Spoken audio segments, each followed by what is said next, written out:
My dear husband, আজ আমাদের বিয়ের 1 বছর পূর্ণ হলো। 2016 সালের 2 নভেম্বর তুমি আমায় প্রপোজ করেছিলে।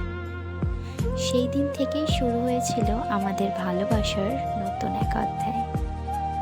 তারপর ঝগড়া, অভিমান, দূরত্ব সব বাধা কাটিয়ে আমরা দুজনে এক হয়েছিলাম 2024-এর 26শে জুন।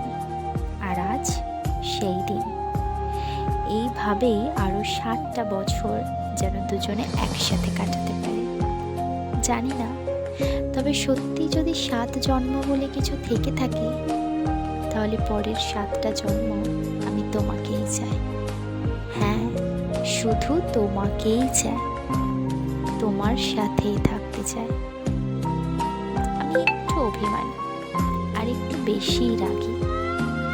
যেইভাবে আমার সব রাগ অভিমান ভাঙিয়ে আমায় আগলে রাখো, সেইভাবেই সারা জীবন আগলে রেখো। I love you baby, happy anniversary.